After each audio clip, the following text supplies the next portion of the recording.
That's why the endings are always so important. That's why you can't rush it. You really have to think about it. Don't be sad, Caleb. Not anything you wrote was ever sucked. I, what have I written? Nothing. That's why I was laughing. Yeah. Why don't we get this show started there, guy? Oh, you would like that, wouldn't you? It's the podcast that'll link eardrums to drumsticks to taste buds. A delicious dose of music fused with food, with plenty of tangents to go around. It's time for some music and grill with the feng shui foodies, Kaleb, and Tali's and Pow, the pals of Chow. Welcome to the mood for food. Your finger licking good.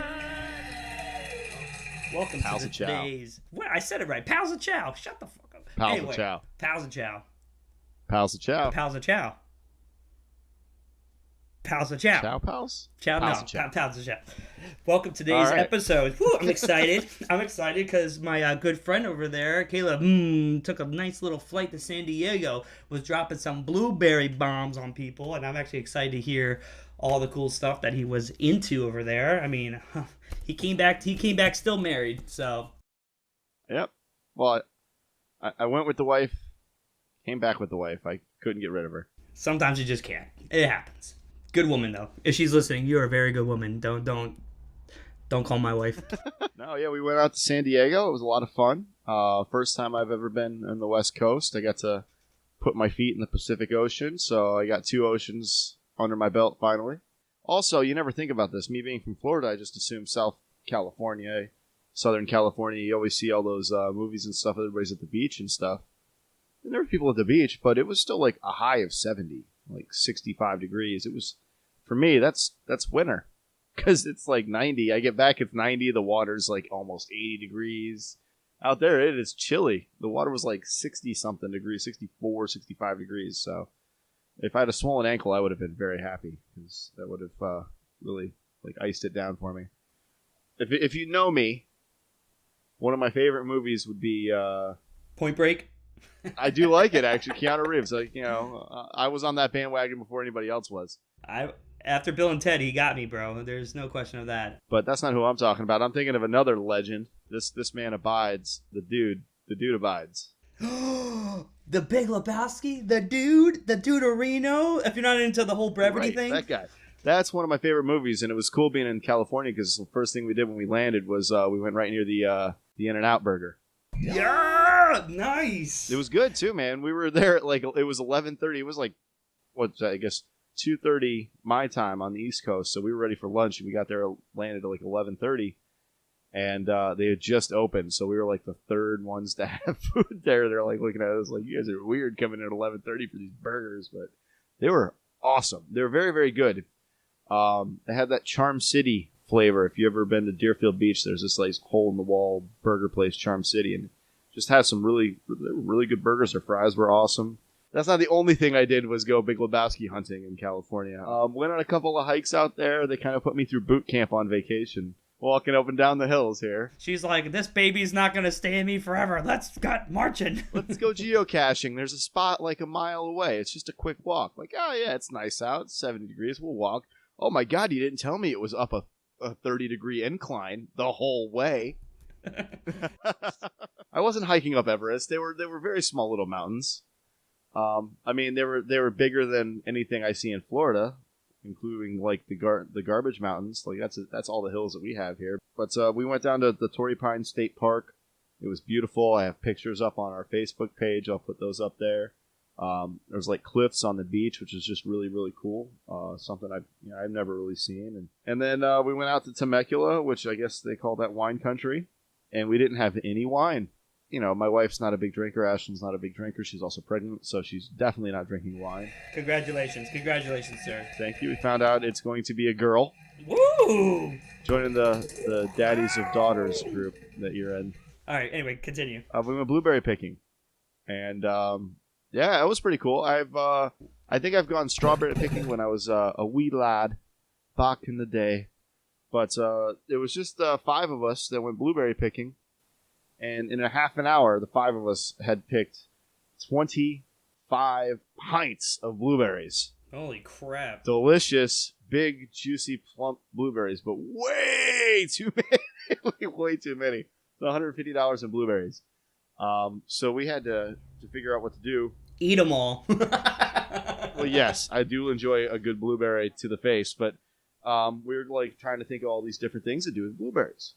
So of course, made blueberry pancakes the next morning. That's a go-to. That's a basic one, of course. Do you make it from scratch, or do you do the Aunt Jemima mix? I can do them from scratch. I have been being pretty lazy lately with just the bag, and I've got to say I'm not disappointed as long as you...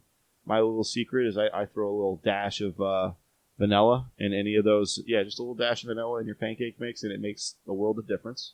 Then we made these crumbly blueberry muffins. Oh, speaking of crumbly, you really need to post your mom's crumbly chicken. We need to do an episode about that alone and just talk about the amazingness of that. You got it. Crumbly blueberry muffins, delicious. We made blueberry jam, which was okay.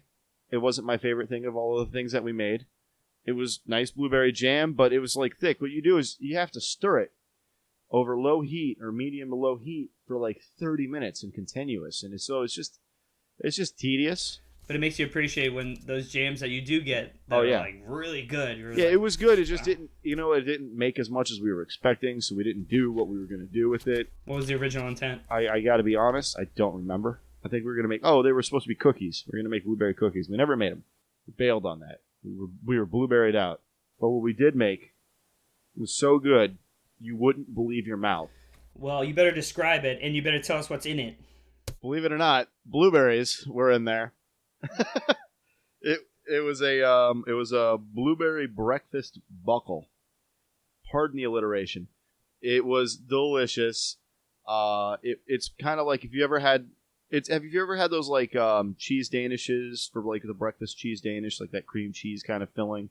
So it's like that. It's like biscuits, fresh blueberries, that cream cheese filling throughout with more biscuit on top, and it was just a gooey, sweet, delicious delight. It was unbelievable. I loved it so much that I threw it all over my shirt, my white shirt, and I have to catch it so it doesn't fall all over the couch and their carpet. But I also have a picture. I have a picture of the shirt as well up on Facebook, so you can see.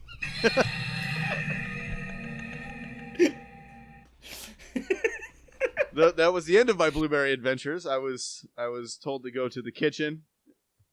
Can you imagine the look Ashlyn gave me? Yeah, like she wanted to rip your face off. My soul was on fire from the stare. I'm like, it's not on the couch. She hated me. And Caleb's final thought was, gosh, I really, really wish I used both hands. I should have eaten it on a table. But these did have like a different feel because we were picking them straight off the vine.